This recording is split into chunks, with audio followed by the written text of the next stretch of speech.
Hello, everyone in Wyoming, in particular, principals, educational leaders, teachers.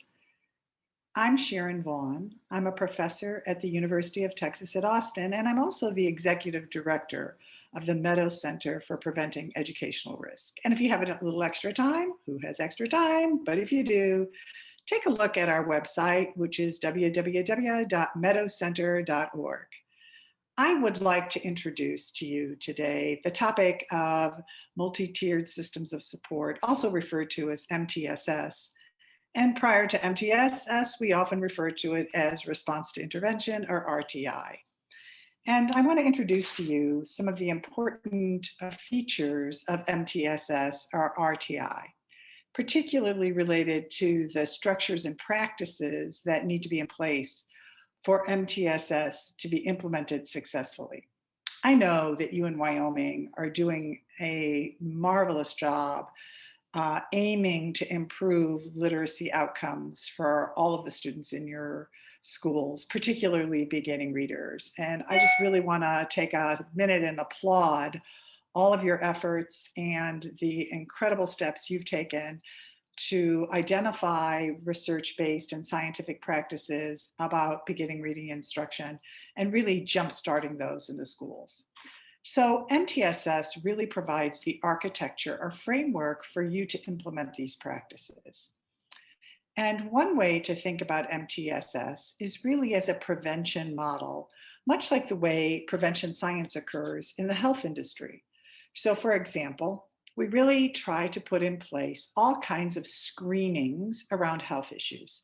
So we screen for various cancers, we screen for blood pressure, and we screen by taking temperatures. Those are all ways in which we get very quick indicators of people's health. And the idea is to prevent significant health problems. And it's the same thing that we're talking about within MTSS. We really want to screen all of the young children in kindergarten, first, second, third, fourth grade. And we want to screen them using very quick indicators of whether or not they're on track for reading progress. And these screeners usually take just a couple of minutes. But the most important thing is what we do with the information after we screen kids. So number one, we want to be sure we're screening students. And number two, we want to use that screening information to provide students with appropriate interventions. So let's just take a minute and get some scaffolding around what those would look like. Basically, we want to think about three interventions. We want to think about a tier 1 intervention, which is the kind of instruction that's done by all classroom teachers.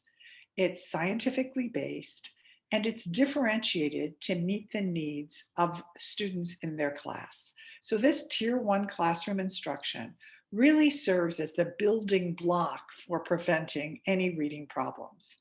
And within this core instruction, or tier 1 instruction, we focus on things like phonemic awareness, phonics, fluency, vocabulary, comprehension, spelling, and writing. We want to be sure those are integrated and based on the best evidence we have. We know that teachers like to customize their instruction to meet the needs of students, and we want this customization to occur within a framework of the science of reading, writing, and spelling as we know it, which is considerable. So one of the things you can do as an educational leader is make sure that you have screening in place to identify the students with reading difficulties. Number two, that you use that screening data to make decisions about instruction. Number three, that you have a scientifically based tier 1 or core reading instruction in place that represents those critical elements of reading that I mentioned earlier. The next thing you want to do is that even though you do all of those things in your school or in your classroom very well, it is inevitable that you will have some students who continue to struggle with reading problems, even considering that. And so you want to do ongoing screening So in addition to the initial screening you do at the beginning of the year, you want to continue to screen children at least 3 other times during the year to make sure you very quickly catch those kids who are behind.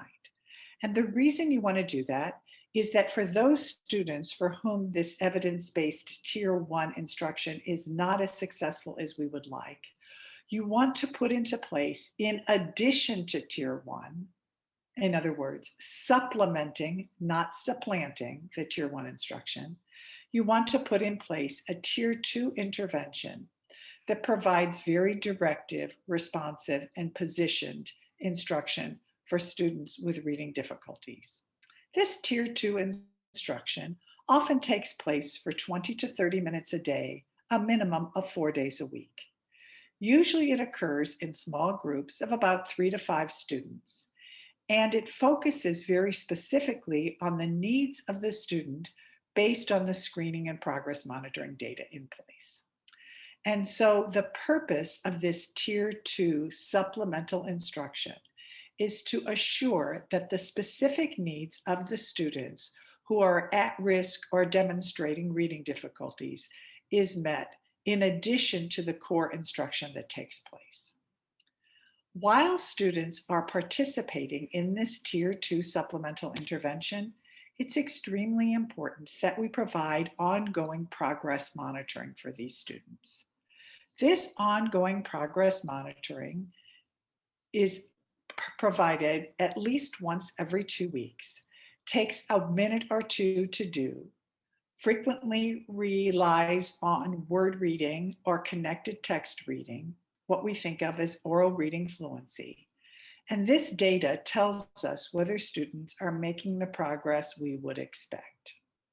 This progress monitoring data also helps with decision making about whether students are retained in their supplemental or Tier 2 instruction, or whether they no longer need that instruction.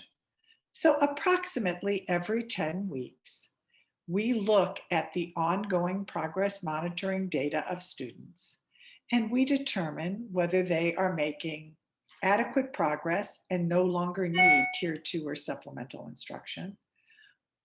Of course, they continue in Tier 1. Or number 2, they are not making adequate progress to be released from Tier 2 instruction, but their progress is positive and we want to continue them in Tier 2 instruction.